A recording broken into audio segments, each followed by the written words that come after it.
এবার আফগানিস্তানে ঢুকলে ওখান থেকে? না না, রাশিয়া থেকে আমি কাজাকিস্তান গেছিলে, উজবেকিস্তান হয়ে তারপরে তাজিকিস্তান হয়ে তারপরে আফগানিস্তানে ঢুকলো। মানে আমরা যে জায়গায় গল্পটা ছেড়ে এসেছি, আফগানিস্তানে ঢুকলে, আফগানিস্তানের তালিবান শাসন, এটা আমাদের মানে আমরা সবাই একটা বিভৎস দেশ জানি যে ওখানে কিছু নেই, নারীর কোনো স্বাধীনতা নেই, প্রচুর অত্যাচার হয়, কারো কোনো স্বাধীনতা নেই, যখন তখন AK-47 বার করে গুলি করে দিচ্ছে, এইসব আমরা বিভিন্ন রকম গল্পে পড়েছি, টিভিতে দেখেছি।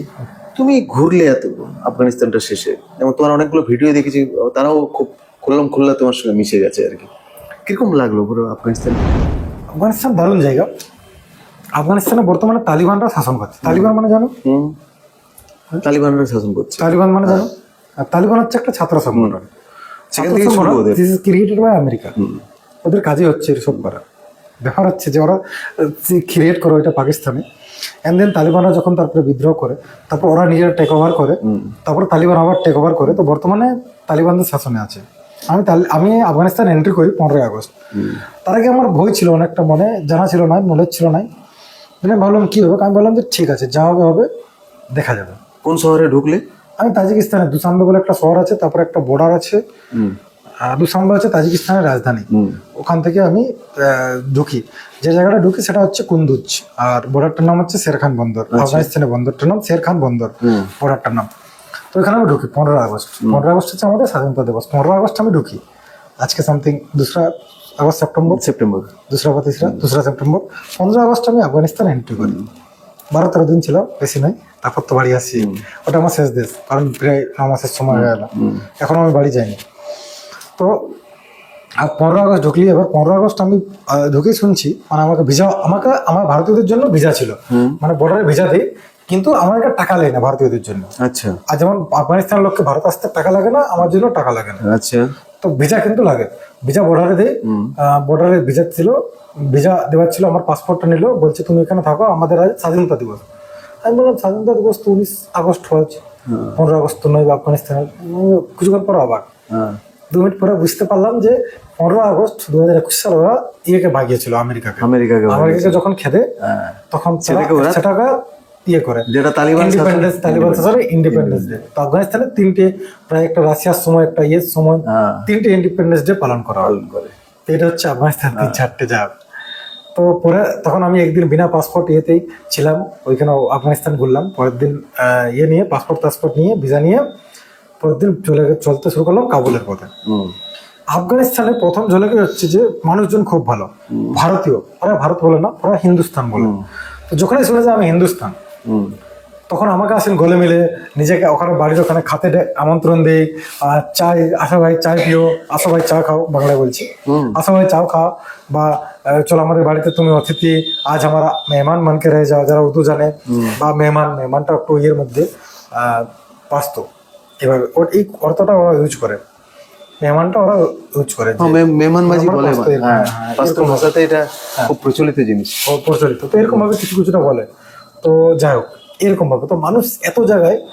আর কি হচ্ছে যে আমি যখন পৌঁছাচ্ছি, মনে হচ্ছে আমি একটা এলিয়ন, লোকজন এসে ঘিরে ধরছে আমাকে, আর আমি একটু মোবাইলে চালাবো, সেটা অনেক সবাই দিচ্ছে, প্রচুর কোয়েশ্চেন, মানে বিরক্ত হওয়ার মতো, কিন্তু ভালোবাসা। আমার কাছে যদি কোনো সময় মনে হয় কিন্তু ওরা পুরো ভালোবাসা, কিউরিওসিটি, জানতে চাইছে। দেখেনি তো ওরা এরকম যে কেউ ভারত থেকে আসছে, সাইকেলে, ভারত সম্পর্কে ওদের প্রচুর ইন্টারেস্ট। হিন্দুস্তান মানে হিন্দুস্তান। এবার বলি, ওরা আফগানিস্তানের মানুষজন, শুধু মানুষজন, তালিবানরা যতটা হিন্দুস্তানকে ভালোবাসে, তার থেকে ডবল ঘৃণা করে পাকিস্তানকে। আচ্ছা। ওরা পাকিস্তান বিরোধী লোক। এবার প্রশ্ন হতে পারে যে দুটো তো মুসলিম কান্ট্রি, না ওটা ম্যাটার করে না, ইট ডাজ নট ম্যাটার। আরেকটা জিনিস হচ্ছে যে আফগানিস্তান হচ্ছে পৃথিবীর এখন একমাত্র দেশ যেখানে শরিয়া কানুন লাগু আছে। হলো, তালিবান শাসন যেহেতু শরিয়া কানুন লাগু আছে। এবারে শরিয়া কানুনের লাগুন বলি, এই আইনটা বলি। আর আমার আফগানিস্তানের ভালো অভিজ্ঞতা, খারাপ অভিজ্ঞতা, খারাপ নয়, ইটস লাইক ইজ আ মানে জার্নি। এগুলো তো আমার জন্য এগুলো কোনো খারাপ নয়, কিন্তু এক অর্থ ধরা হলে খারাপও ধরা যায়, কোনো জিনিস ভালো বলা যায়। আফগানিস্তানের ভালো জিনিসের মধ্যে হচ্ছে যে প্রচুর আমি ভালোবাসা পেয়েছি, মেহমান, একসাথে খাবার খেয়েছি, খেলেছি, আর লোকজন নিজের বাড়িতে দেখেছে। আর আসছে জিনিস হচ্ছে কারণ নিয়ম কারণ পুরোটাই তালিবান। তুমি ওখানে 15-20 কিলোমিটার দূরে দূরে একটা তালিবানের চেকপোস্ট আছে, তুমি রাস্তায় দেখতে পাবে যে এরকম AK-47 নিয়ে ঘুরছে, M414 নিয়ে ঘুরছে, রাশিয়ার বন্দুক নিয়ে ঘুরছে, আমেরিকান বন্দুক নিয়ে ঘুরছে, ওগুলো রাশিয়া থেকে বা আমেরিকা থেকে ইয়ে করা। তো প্রচুর বন্দুক, মানে যে কানের বন্দুক নিয়ে ঘুরছে, মানে বুঝো তুমি তালিবান। ওরা নিজেকে তালিবান বলে বা মুজাহিদ বলে, মুজাহিদ বা তালিবান দুটোই বলে। আমার সাথে বসেছি, তালিবানদের সাথে খাবার খেয়েছি, তালিবান লিডারের সাথে বসেছি, পারমিশন নিয়ে ঘুরতে হয় আর কি, সমস্ত কিছু। তো তালিবানরাও মানে আমাকে খুব ভারতীয় বলে খুব রেসপেক্ট দেখিয়েছে, আর ও চাই যে আমার দেশে লোক আসুক ঘুরতে, সেফ রেখেছে। মেয়েদেরকে কেমন দেখলো? হ্যাঁ, সরিয়া কানুনে নিয়ে বলি, মানে আফগানিস্তানে যদি বলা হয় মেয়েদের জীবন নিয়ে, তাহলে বলা যাবে যে a country without A women rights. আচ্ছা, মানে যেখানে মেয়েদের কোনো অধিকার নেই, স্বাধীনতা নেই, স্বাধীনতা। আচ্ছা, জানো তো বোরখা আর হিজাব কি জিনিস? দুটো জানো? আমরা আমি জানি, বলছি হ্যাঁ। বোরখা আর হিজাব কি। বোরখা হচ্ছে যে একটা মেয়ের, মানে যে বোরখা পরবে তার কোনো কিছু দেখা যাবে না, মানে শুধু পায়ের আঙুল শুধু নয়, পায়ের পাটও নয়, মুখের চেহারাও নয়, মানে পুরো এইভাবে ঢাকা থাকছে। তাহলে একটা মানুষ চলবে কিভাবে? এইখানে ফুটু ফুটু করা আছে, তুমি চোখটাও দেখতে পাবে না, এটা হচ্ছে বোরখা। আচ্ছা, একটা হচ্ছে হিজাব। হিজাব মানে হচ্ছে তুমি চেহারাটা, ফেসটা দেখা পাবে, এইখানে ফেসটা, হয়তো কোনো সময় মাস্ক লাগাবে কিন্তু চোখগুলো দেখা পাবে, বাকি দেখা পাবে না। তো আমি বর্ডার থেকে কাবুল পর্যন্ত কোথাও আমি রাস্তায় একটা মহিলা হিজাব পরে দেখিনি, শুধু বোরকা পরে, যে চোখটায় মহিলা দেখেছি। আর বাড়ির মধ্যে যারা সার্ভ করে তারা পুরুষরাই হয়। আর তারপরে পিয়েতে এই কি বলে কাবুলে আমি দেখেছি যে হিজাব আর ইয়ে বোরকা দুটোই আছে। দুটো দেখেছি। না, তোমাকে মাঝে একটা ভিডিও দেখলাম, কতগুলো বাচ্চার সাথে কথা বলছে, স্কুল যাচ্ছে। হ্যাঁ, আমি বলছি সেগুলো মেয়েই আর কি, হ্যাঁ, স্কুল যাচ্ছে দেখলাম। আমি বলছি এটা শুরু করে আমি বলছি, পুরোটাই বলছি। তো এবার হচ্ছে যে এইটা হচ্ছে ইয়ে, তো আমি পার্সোনালি মনে করি যে এটা হচ্ছে তাদের উপর মানে চাপানো। দেখো, একটা দেশের নিয়ম কারণ থাকা দরকারই, কোনো জায়গায় নিয়ম রেগুলেশন কোনো কিছু থাকাই দরকার। কিন্তু যদি আমাকে মনে করা হয়, যদি আমার পার্সোনাল বক্তব্য ধরা হয়, যেহেতু তো এগুলো সব আমার নিজস্ব মতামত, যে এই জিনিসটা মানে তাদের উমেন মেয়েদের রাইটসে এটা কিন্তু খুব বাধা। তাদের কোনো অধিকার নেই, তারা যে বলতে পারবে সেটুকু অধিকার নেই। তার একটা অধিকার বলি যে মেয়েদের কিভাবে রাখা হয়, এটা একটা কিভাবে জঘন্য আইন বলা যায়, যে একটা বাচ্চা মেয়ে ও 6 ক্লাস পর্যন্ত পড়তে পারবে, তার মধ্যেও পড়ার কোনো অধিকার নেই। আচ্ছা, হলো ও যদি কোরআন নিয়ে পড়ে শুধুমাত্র, তাহলেও কিন্তু আগে PhD পর্যন্ত করতে পারবে কোনো মেয়ে, নাহলে 6 ক্লাসের পরে তার আর স্কুল যাওয়ার পড়ার কোনো অধিকার নেই, কোনো অধিকার নেই। তো যতগুলো ব্যাগ তুমি ভিডিওতে দেখবে, প্রচন্ড ব্যাগগুলো দেখবে ইউনিসেফের লোগো লাগানো আছে, ইউনিসেফের লোগো লাগানো আছে। হ্যাঁ, আর বাচ্চাই দেখেছো, বড় দেখো যে মেয়ে, না, একদম বাচ্চা মেয়ে, বাচ্চা মেয়ে দেখেছো, তাহলে 6 ক্লাস পর্যন্ত তাদের পড়াশোনার অনুমতি আছে, তারপরে আর নেই। ওকে, না, এই যে এত ইয়ে ছিল মেয়েদের সঙ্গে কথা বলতে, তোমার নিজের ভয় নেই পাছে এরা কিছু? না, আমি কথা বলেছি, বরখাল থাকুক, আমি আমার বই নেই, আমাকে কোনো রেস্ট্রিকশন থাকে সেটা বলবে যে রেস্ট্রিকশন থাকবে, আমাদের ফরেন নাগরিক, আমার উপর যদি কেউ হাত লাগায় তাহলে আমার দূতাবাস আছে, এমবেসি আছে। কাবুল গেছিলে? তারপর ওখান থেকে কাবুল গেছিলে। কাবুল শহরটা কেমন লাগলো? কাবুল শহরটা অসাধারণ, মানে ওখানে খুব মাটি আর খুব ধুল, খুব ভিড়ভাড়, কিন্তু তবু সুন্দর। আর আফগানিস্তান একসময় প্রচুর পরিমাণে ইয়ে ছিল, হিন্দু ছিল বা অন্য ইয়ে ছিল, পুরোটাই। এখন মাত্র আফগানিস্তানে একটাই হিন্দু মন্দির আছে, আর একটা গুরুদ্বারা আছে, মানে কাবুলে, আর তো নেই। আর একটা আছে, ওটা বন্ধ ছিল, আমি দেখতে পাইনি। তুমি দেখাচ্ছিলে একটা জায়গায় যে একটা ইন্দিরা গান্ধীর একটা এবার আমি পরের কথায় আসছি, ভারতীয়দের কথায়। ভারত সরকার ওইখানে প্রচুর ইনভেস্টমেন্ট করেছে, আর ভারতীয় খুব বেশি পছন্দ করে, প্রচুর আফগানি লোক ভারতবর্ষে এসে PhD করেছে। আচ্ছা, আর হচ্ছে যে ওই একটা হসপিটাল আছে, যেটা হচ্ছে ইন্দিরা গান্ধী চাইল্ড হসপিটাল, ওই হসপিটালটা ওইখানে আছে, বিশাল বড় হসপিটাল, কাবুলে আছে, ভারতের নামে। ওখানের যে পুরো ইলেকট্রিসিটি, কাবুলের যে ইলেকট্রিসিটি আজকে এত ভালো আছে, সেটা হচ্ছে ভারতের দৌলতে। ভারত পুরো ইয়ে থেকে পর্যন্ত লাইন, ইলেকট্রিক তার নিয়ে বিছিয়েছে ভারতীয় ইঞ্জিনিয়ার দ্বারা। একটা ড্যাম বানিয়েছে, ড্যামটার নামটা আমার মনে পড়ছে না, সেই ড্যামটা ওই পাশে বানিয়েছে। এরকম করে ভারতের প্রচুর ইনভেস্টমেন্ট আছে ওখানে, প্রচুর 50,000 কোটি টাকা ইনভেস্টমেন্ট হচ্ছে, 50,000 কোটি। রাস্তাঘাট কেমন দেখি? রাস্তাঘাট ঠিকঠাকই আছে, সব জায়গায় ভালো নয়, পাসগুলো তো ভালো নয়, পাস চলছে এখন, ঠিকঠাকই চলছে। মানে তালিবান আসার পর এখন তো কোনো সমস্যা নেই, তাদের কন্ট্রোলে আছে, তো কাউকে হত্যা মারামারি নয়। বলছে নিয়ম হচ্ছে সরিয়া কানুন, কেউ যদি চুরি করে তাহলে তাকে হাত কাটা বা পাথর ছেঁচে মারা বা এইসব, তো এইসব হয় না। কিন্তু তো একটা অত্যাচার হয়, সেটা তো মানাই যায়। যে জিনিসটা আমার প্রচুর খারাপ লাগে যে একজন কেন পড়তে পারবে না, মানে এটা তো একটা নিয়ম।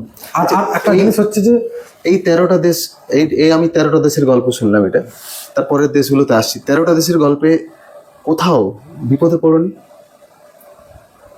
বিপদের নামে জীবন। এমনি বিপদ মানে মানে কোথাও ভাগ্যক্রমে মানে বহু মানুষের আমি ভালোবাসা পেয়েছি। ছোট ছোট বিপদ আছে যেগুলো আমি হঠাৎ পেরিয়ে গেছি, মানে এগুলোকে আমি বিপদ মনে করিনি। একবার আমি সাইবেরিয়াতে চলছিলাম, আর আমি যখন বেরোলাম আমাকে অনেকে ওয়ার্নিং দিয়েছিল যে তুমি জঙ্গলে টেন্ট লাগাবে না, ইয়ে করবে না, ভালুকের খুব ভয় বা আগুনটা ভয়। এর জায়গায় আমি যখন যাচ্ছি আমি বললাম যে এই জঙ্গলে কি আগুন লাগাবে, সুন্দর জঙ্গল। তারপর দেখছি এখানে আগুন লেগে আছে, দমকল নেভাচ্ছে, কিন্তু ওদের দমকল খুব ফাস্ট।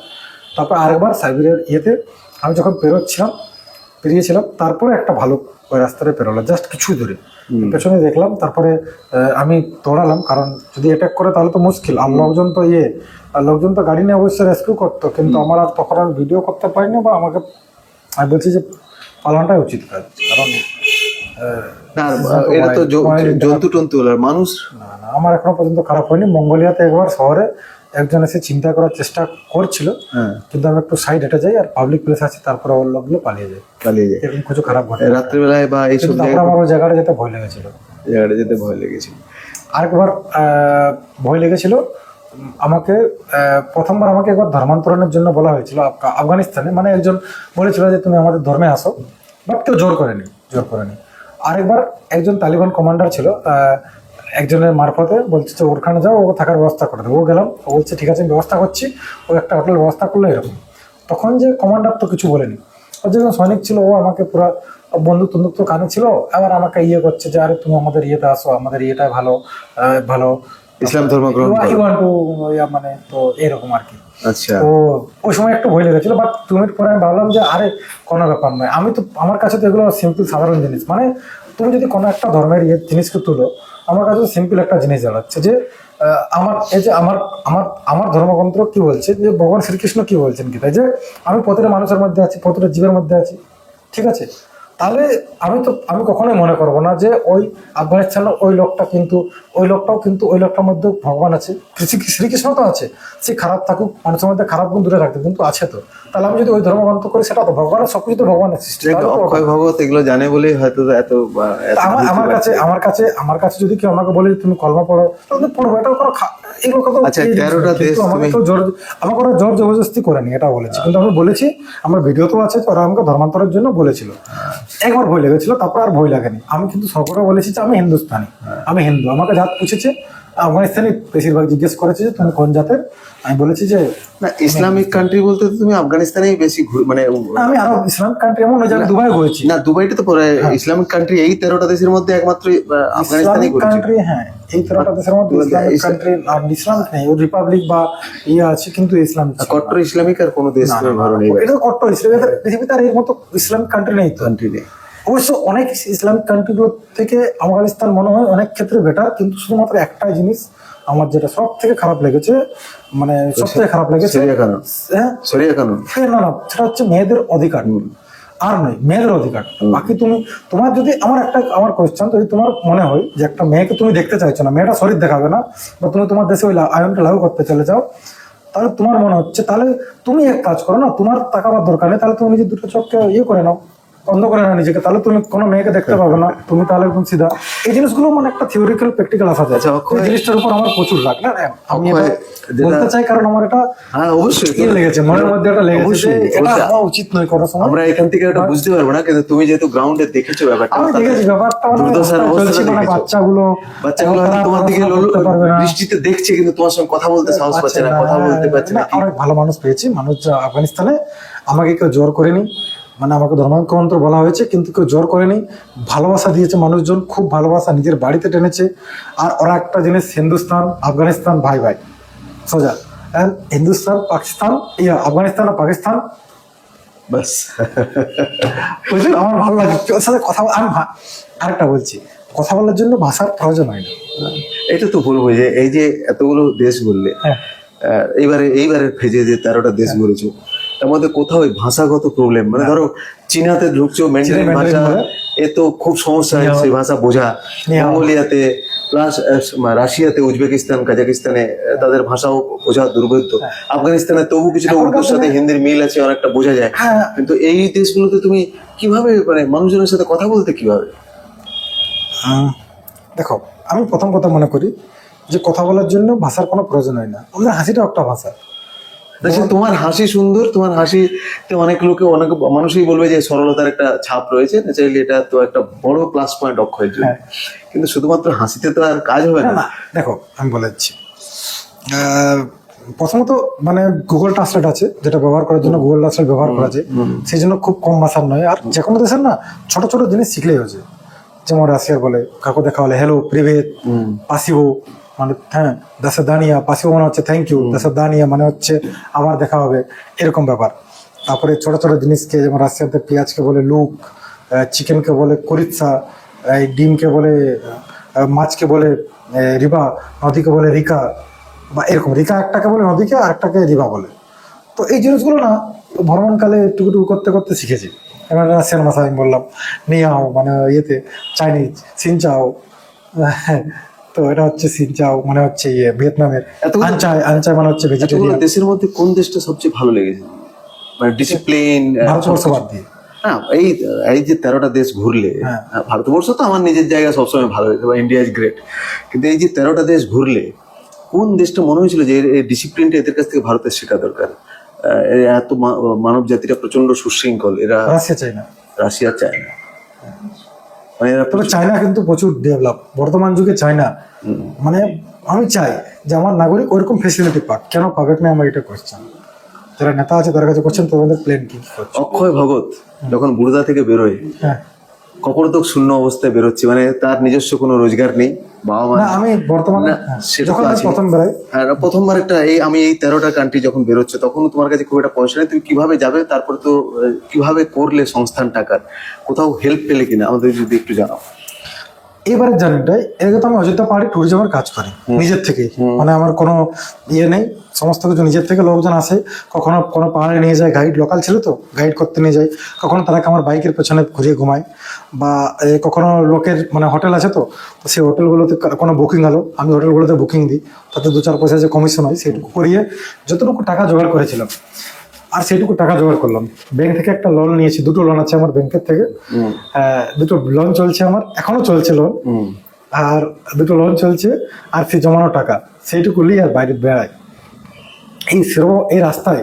আর আমি কারো কাছে কোনো সাহায্য নিইনি, কথা আমি বলিনি যে আমাকে ফেসবুকে ডোনেশন নিইনি, বা কোনো এনজিওকে আর কোনো আমি ইয়ে করিনি। বা বর্তমানে এই বিগত জার্নিতে আমি ভেবেছিলাম যে এই জার্নিটা আমি লোন নিয়েছি, আমি করবো, আমার ইচ্ছা ছিল জরুরি, আমি কাউকে জানাইনি যে আমি যাচ্ছি। আমি যখন থাইল্যান্ডে পা রাখলাম তখন আমি বললাম যে আমি রাশিয়া যাচ্ছি, পুরুলিয়া থেকে রাশিয়া যাচ্ছি, তার আগে আমি জানাইনি। আমি ভাবলাম যে আগে পা রাখি, তারপরে আমি ভারত থেকে কোনো ভিসা করে নিয়ে যাইনি, রাস্তায় সব বানিয়েছি।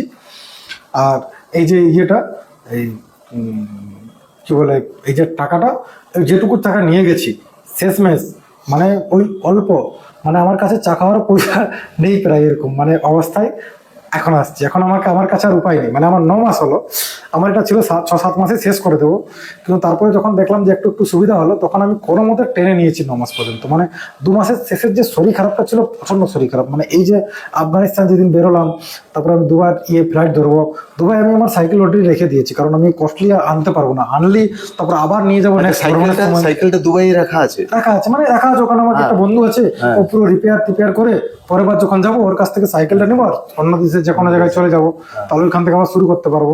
আমি তো আবার নিয়ে আসবো সাইকেলটা আনতে পারলে না খালি পয়সার জন্য, যে সাইকেলটা নিয়ে পয়সার জন্য আমার লাভ নেই, তো আমার নোকসান আছে। তো আমি সাইকেলটা নিয়ে আসবো কলকাতা, দিল্লি থেকে কলকাতা, কলকাতা থেকে পুরুলিয়া, পুরুলিয়া থেকে আবার যখন যাবো তখন আবার কলকাতা যেতে হবে, কলকাতায় গিয়ে আবার প্যাক করতে হবে, আবার দিল্লি যাবো, অন্য কোনো দেশে যাবো। কারণ ভারত থেকে তো বাইরে নেই, একদিকে পাকিস্তান হা করে বসে আছে, ওদিকে হিমালয়, আর এদিকে তো মায়ানমারে গৃহযুদ্ধ চলছে, আর বেরোবে কোন দিয়ে? আমি তো কন্টিনিউ করার মতো আমার সামর্থ্য নেই, আমি তো নিজের এখন বর্তমানে 13টা দেশের গল্প শুনলাম। তোমার এই প্যাশনটা শুরু হয়েছিল কবে, মানে এই যে ঘুরবো? এটা তখন আমার জানা তুমি অনেক তখন ছোট, মানে প্রায় 5-6 বছর আগেকার গল্প, 7 বছর। 7 বছর প্রায়। তখনই আমি তোমার সঙ্গে প্রথম দেখা করি এবং তারপরে কথা হয়। ছোট্ট একটা সাইকেল ছিল, মানে ঘরে যে সব সাইকেল ব্যবহার করা হয় সেই সাইকেল দিয়ে তুমি জার্নি শুরু করেছি। তারপর আজ এই জায়গায় প্রায় 19টা দেশ তোমার ঘোরা হয়ে গেল। তো ভারতবর্ষের তো সব জায়গায় ঘুরেছে প্রায়। তো একটু জার্নিটা এটা কিভাবে শুরু করলে তুমি, তোমার প্যাশনটা কিভাবে শুরু হলো? প্রথম কথা হচ্ছে আমার ছোটবেলায় একটা সাধারণ জীবন গেছে। আমার একটা বাড়ি সাধারণ জায়গায়, ওই পুরুলিয়ার মানে অযোধ্যা পাহাড়ের নিচে, পাহাড়ের কোলে একটা গ্রাম, বুর্দা গ্রাম, বাঘমুন্ডি থানা, নিশ্চয়ই গেছেন। ওখানে আমার বাড়ি। সাধারণ ঘরে জন্ম, বাবা পেপার দুধ লটারি বিক্রি করে সংসার চালাইতো। একটা সময় পর আমিও করতাম। বন থেকে কাটানা থেকে সাইকেল চালা শুরু করা, 12 কিলোমিটার গিয়ে পেপার দেওয়া। তো আমার কাছে কোনো ডিগ্রি নেই এখনো পর্যন্ত। কেউ যে আশ্চর্য হবে, আমি পৃথিবীর কয়েকটা ভাষায় জানি, ভালোভাবে লিখতে পারি, পড়তে পারি, জীবনে প্রচুর বই পড়েছি, কিন্তু এখনো পর্যন্ত কোনো ডিগ্রি নেই আমার কাছে। মানে একটা ছেলে, পুরুলিয়ার ছেলে, যার কোনো কাছে ডিগ্রি নেই, সেই অনুষ্ঠান দেশ সাইকেল নিয়ে ঘুরেছে। এটা যদি কোনো জানে, মানে যারা আছো, যারা দেখছো, তারাকে আমি বলবো জীবনে জাস্ট একটা স্বপ্ন দেখো আর পড়াশোনা করে, ডিগ্রিটা ম্যাটার করবে না, Exactly. কোনো কিছু মনে করবে না। যদি তুমি স্বপ্ন দেখো আর যদি ভাবো যে আমি এটা করবো করবো করবো, একদিন সেটা হবে। হ্যাঁ, ইউনিভার্স তোমাকে ওই জায়গাটা নিয়ে যাবে। নিশ্চয়ই ডেডিকেশনটা থাকে। ডেডিকেশনটা থাকতে হবে। তো এত ব্যাপারটা হচ্ছে, আমার পড়ার খুব শখ, পড়ার জানার। তখন আমি পেপার বিক্রি করতাম। আমি এখনো পারবো যে আমি একটা সাইকেলের উপর বসে, তোমার যে আমার পুরুলিয়া বেরোবে, আমাকে তুমি লাগাও যে আমি সাইকেলের উপর বসবো, আমি সাইকেল চালাবো, সাইকেলের উপর চালিয়ে পড়ে তারপর তোমাকে শোনাও দেবো। তো এটা আমি সাইকেলের উপর চালাতে চালাতে আমি পড়তে পারি। মানে সেই জন্য আমার ওই যে স্পিডটা বেড়েছে পড়ার, সেই থেকে আমি পড়ার স্পিডটা আমার খুব বেশি মানে হয়েছে। তো আমি পড়াশোনায় প্রচুর আমার ইচ্ছা। ডিগ্রি নিইনি। আর একটা সময় পর যখন ডিগ্রি মানে সবগুলো রাস্তা বন্ধ হলো, তখন আমি ভাবলাম, আমি স্কুল পাসও নেই, মানে কলেজ পড়িনি, কলেজে করিনি, পরীক্ষায় দিইনি, কলেজ তো পাই রাখিনি জীবনে। তবে পৃথিবীর বিভিন্ন কলেজে আমি বক্তৃতা হয়েছে দেশে বিদেশে, যে গিয়ে আমার জীবনের কাহিনী শুনিয়েছি। এটা আমার কাছে একটা সৌভাগ্য। যাই হোক, শুধু কলেজ নেই, ইউনিভার্সিটিতেও। তো আমার কাছে কোনো তোমরাই বোধহয় আইকন, মানে পৃথিবীতে যারা ক্রিয়েটিভ মানুষ হয় তাদের কাছে ডিগ্রিটা ম্যাটারই করে না। ডিগ্রিটা ম্যাটার করে না তাদের, তারা তাদের জীবনের স্বপ্নটাকে বাস্তবায়িত করছে এবং সেটা মানুষের কাছে নিয়ে আসছে। এটাই তো ক্রিয়েটিভ, সেটার জন্যই অক্ষয় ভগত। আর তার জন্য আজকে আমরা স্টুডিওতে একসাথে বসে তোমার ইন্টারভিউ নিচ্ছি। তো আসল ব্যাপারটা হচ্ছে যে আমার পড়ার খুব শখ। আমি ছোটবেলায় যখন কোনো পড়তাম, মিশর, নীলনদ, অ্যামাজন, আফ্রিকা, এইসব, তখন আমার ইচ্ছা ছিল আমি পৃথিবীর প্রতিটা জায়গায় যাব।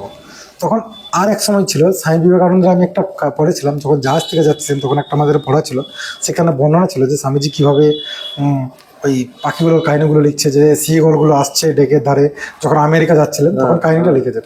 সেই কাহিনীটা আমি একবার পড়েছিলাম। তখন আমার মনে একটা ইচ্ছা দেখেছিল, একদিন আমি স্বামীজির মতো ঘুরবো। আর স্বামীজি আমার খুব আদর্শ। তো যখন আমি একটা সময় পর দেখলাম যে আমি হয়তো মানে পায়ে হেঁটে বিশ্ব ভ্রমণ করতে পারবো না, আমি সাইকেল চালাই, আমার ইচ্ছা ছিল সাইকেল নিয়ে পুরো পৃথিবী ঘুরবো। তখন আমি কোনো লেখকের নিয়ে পড়িনি, কারো কিছু জানি না সাইকেল নিয়ে ঘোরা যায় কিনা, কোনো এসব নিয়ে কোনো সাধারণ জ্ঞানও ছিল না। এমন একটা সময় আছে, আমার মাইন্ডে ওটা কাজ করতে থাকে, মাথায় গাঁথতে গাঁথতে একটা সময়ের পর আমার মনে হয়, মাধ্যমিক দেওয়ার পর, যে আমি সাইকেল নিয়ে একদিন পৃথিবী, ওটা আমার মাথায় গেঁথে যায় কোনো কারণে। তারপর আমি পৃথিবীর যেখানেই গেছি, যে কাজ করেছি, তারপর আমার মাথায় গেঁথে গেছিল। 2017 সালের কথা, প্রথম 2017 সালের কথা। আর তখন আমি বাচ্চাদের আমাদের ওখানে টিউশন পড়াতাম লাইব্রেরিতে। আমি তো বেশিরভাগ জীবনের সময়টা লাইব্রেরি কাটিয়েছি ওখানে। ওই সময় 2018 আগে, 2018 পরে তো খুব কম বই পড়ি, কি জানি মোবাইলের দুনিয়া বড় খারাপ। তো তো হ্যাঁ, এগুলো বাস্তব জিনিস। তো নাহলে আমার বই না পড়লে আমার ঘুম আসতো না। হ্যাঁ, আমি লাইব্রেরি থেকে 4-5টা বই নিয়ে যেতাম, কারণ লোক একটা বই নেওয়ার পারমিশন 4-5টা নিতাম। লাইব্রেরিটা তোমাদের খুব বিখ্যাত লাইব্রেরি ছিল। তো লাইব্রেরি আমার এক সময় ছিল যে আমার লাইব্রেরি মুখস্থ ছিল যে কোন বইটা কোন জায়গায় আছে। আর আমার পেছনে ঘরটা হচ্ছে লাইব্রেরিয়ান ছিল, তারপরে এখন বর্তমানে আছে। তো এটা হচ্ছে ব্যাপারটা। আমার পড়াশোনার খুব ইচ্ছা, মানে আমি যে কোনো কাহিনী পড়তাম, আমার ভালো লাগতো, আমাকে এরকম নয়। তো 2017 সালে আমি এখানে বাচ্চাদের টিউশন পড়াতাম। তার কাছ থেকে কোনো টাকা নিইনি, মানে এমনিতেই দেখলাম যে ওরা সিগনেচার করতে পারছে না, আর আমরা জানি সরকারি স্কুলগুলোর অবস্থা কেমন। তো আমি বললাম যে এরকম অন্তত জেনারেল নলেজ আর এই শিক্ষাটা দিই। তখন আমি 7 মাস ওরা টিউশন পড়াই। সেই সময় ডিসেম্বরের লাস্টের গল্প। সেই সময় আমি একদিন বসে আছি একটা কয়রাগোড়ার ধারে, আমি সাইকেল নিয়ে গেছি। একজন দেখছি একটা বাইক নিয়ে এসছে, ওর বাইক একটা তিব্বতীদের লামাদের একটা লাগানো আছে, যে নাম বলে ভুলে গেলাম, মণিপদ্মে না, ওটা নাই, রাম, আরে ঠিক আছে, বুদ্ধিস্টদের ওটা ইয়ে করে। আমার সবসময় আমি খুব ভুলি, সে সময় ভুলে।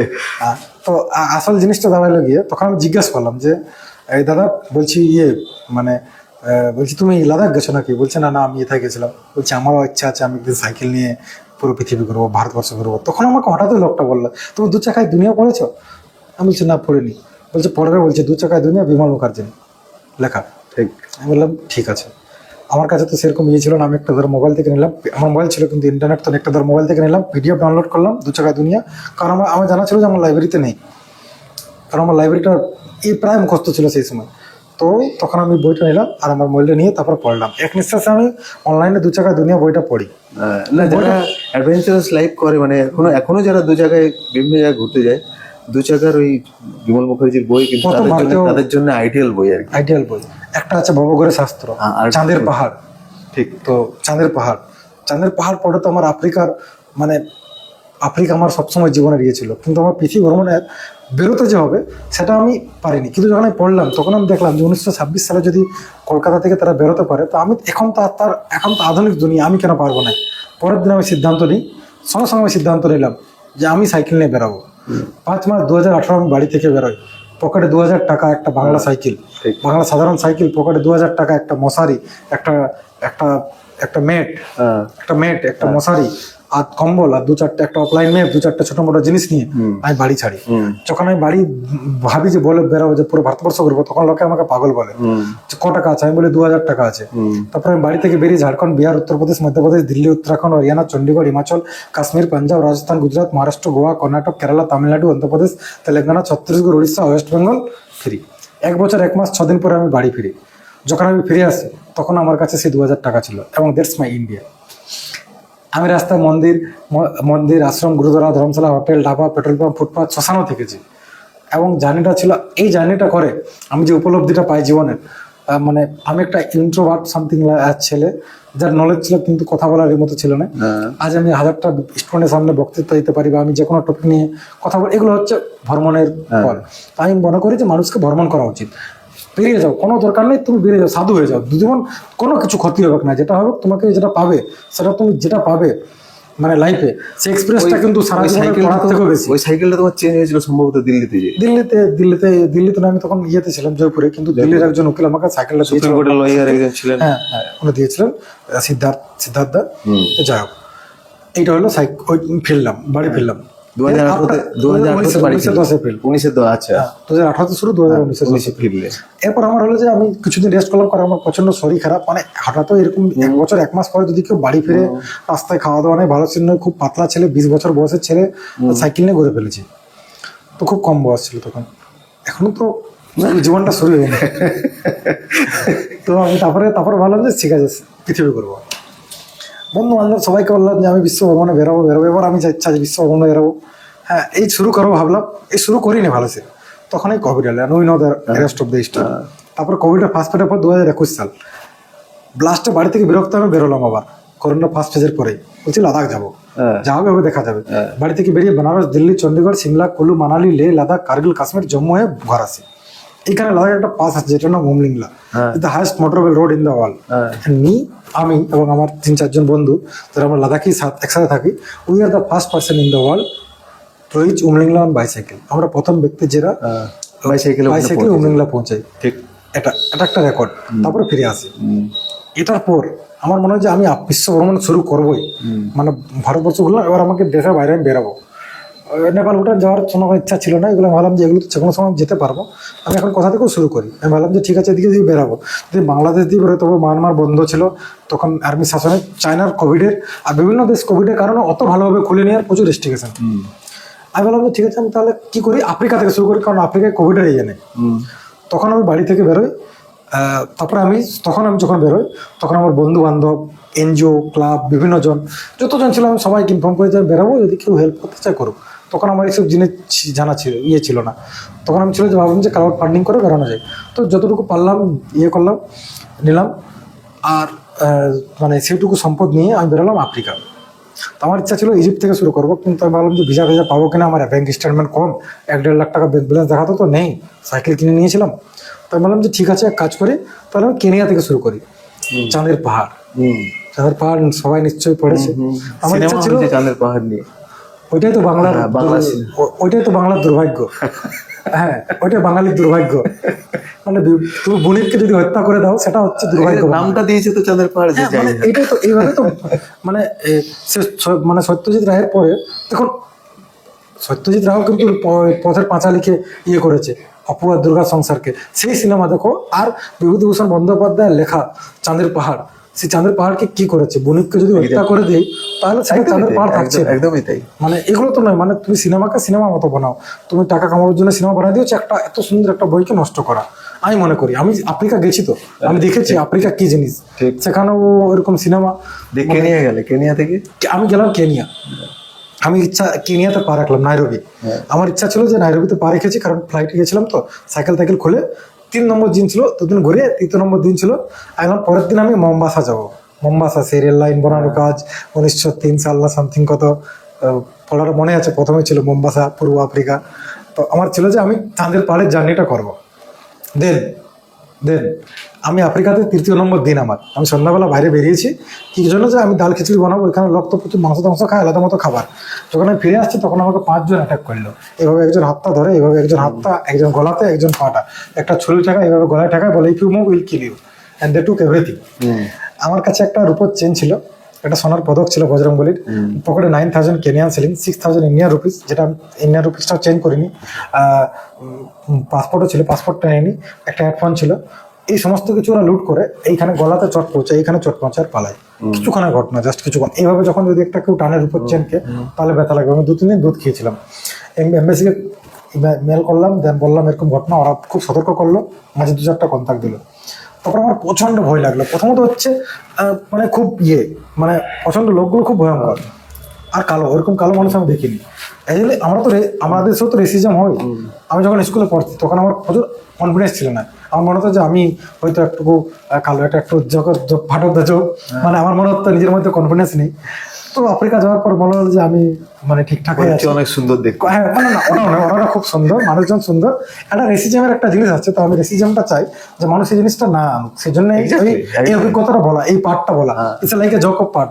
তারপরে দেখে আমার যদি মনে হলো যে না, আমি তো খুব সুন্দর, আমার গ্রামের মধ্যে আমি সব থেকে হ্যান্ডসাম, তো এটা হচ্ছে পার্ট অফ দ্য, মানে একটা জোকস ভাবে নিতে পারেন। এটা আমার অভিজ্ঞতা। যাক, যেমন আমি ভাবলাম যে কি করি তাহলে, আমি ভাবলাম যে আর আমি শহরে যাবো না। এক তো ওদের আবার ভাষা বুঝতে পারছি না, ওরা খুব চেঁচিয়ে গল্প করে। আর আমার সাথে এরকম দুর্ঘটনা তুমি ভাবো যে গলাতে নিয়ে ছুরি তুলে দেখিয়ে। আর একটা প্রথমবার জীবনে গেছি, আর সেটা আফ্রিকা। আমি জানি যে আমার ডাকাতে হবে, কিন্তু আমি ভাবিনি যে প্রথম দিনেই হবে। আমি জানি যে হবে, চলো ভাই, 1 বছর পর 2 বছর পর কথা হবে, একবার প্রথম জানি প্রথম দিনে হবে, প্রচন্ড ভয়। দেন আমি কি করলাম, আমি বললাম যে ঠিক আছে, শহরে অ্যাভয়েড করবো, গ্রামের মধ্যে দিয়ে যাবো। তখন আমি গ্রামের রাস্তা ধরলাম। উফ, আফ্রিকা অ্যামেজিং। তারপর আমি এখান থেকে গেলাম মাউন্ট কেনিয়া, নাকারু, এরকম হয়ে মাসাই মারা। মাসাই মারা হচ্ছে পৃথিবীর 8ম আশ্চর্য। আর জেব্রা ক্রসিং শুনেছো তো? আমি জেব্রা ক্রসিং দেখেছি। আমি রাস্তা সাইকেল চালাচ্ছি, জেব্রা গুলো ক্রস করছে, দ্যাট ইজ জেব্রা ক্রসিং।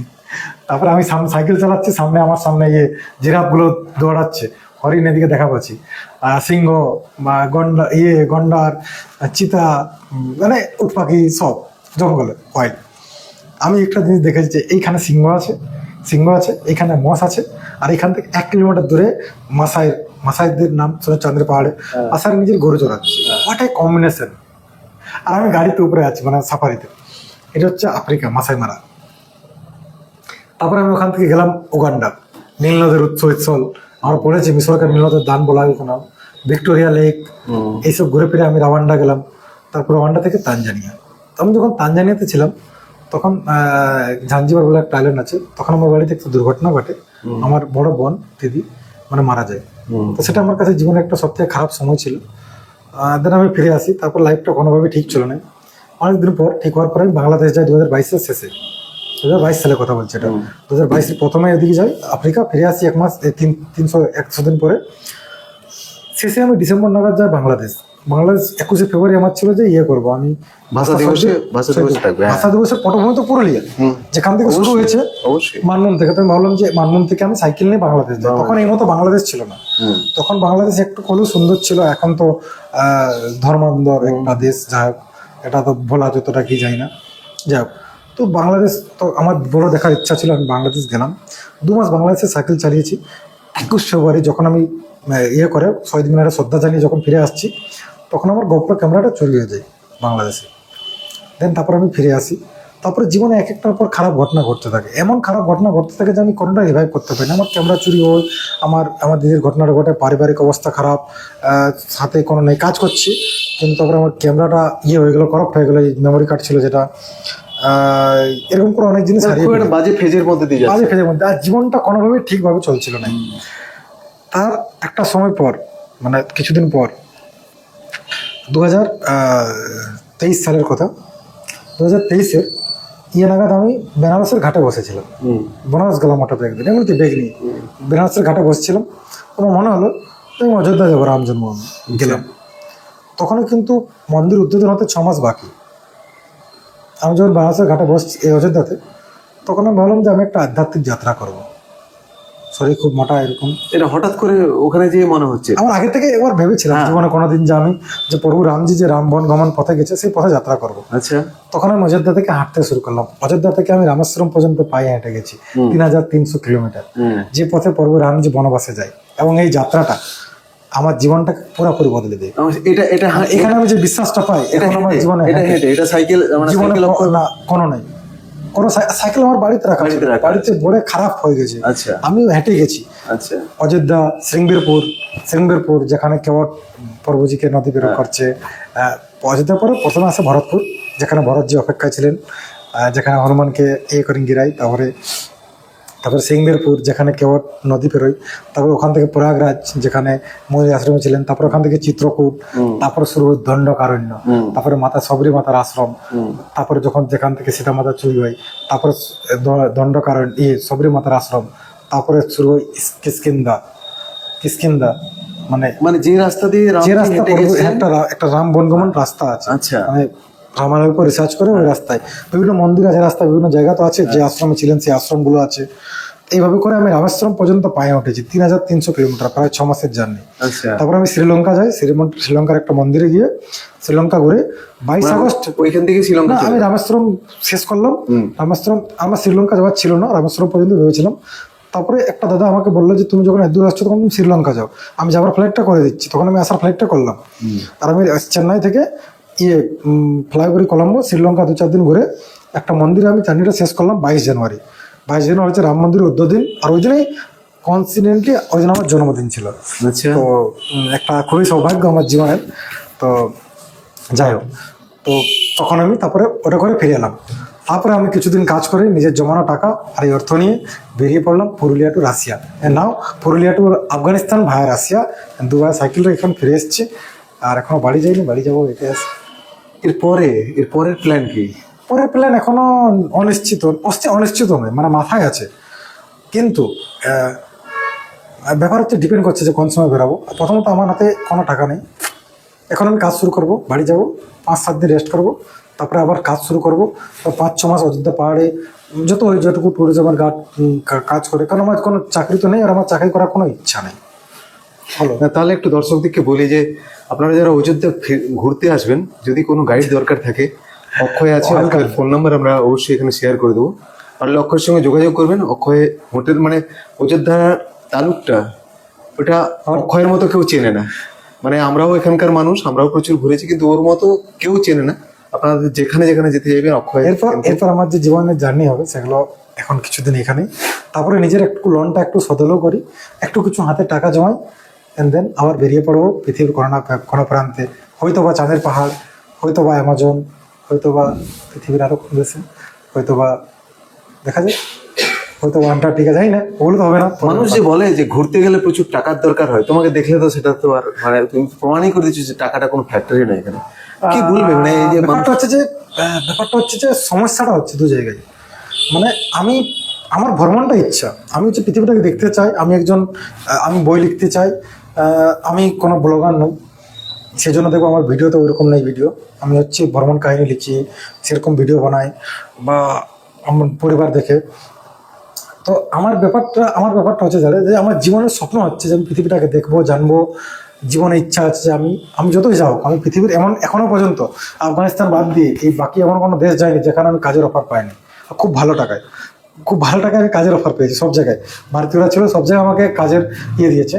কিন্তু আমার ইচ্ছা যে আমি নিজের যতটুকু সময় সার্ভ করবো পুরুলিয়াতে, মাতৃভূমিকে নিজের যেটুকু সময় দিব, একটা সময় পর আমার ইচ্ছা আছে পৃথিবীতে ফিরে পুরুলিয়াতে কাজ করব। আসল জিনিস হচ্ছে আমার জীবনে যদি আজ থেকে 10 বছর পর একটা আমি 4 চাকা কিনতে না পারি, বা 10 বছর পর একটা ভালো বাড়ি না বানাতে পারি, তো আমার জীবনে আফসোস থাকবে না। সেই কারণে আমি এই ভ্রমণটা করতে পারছি।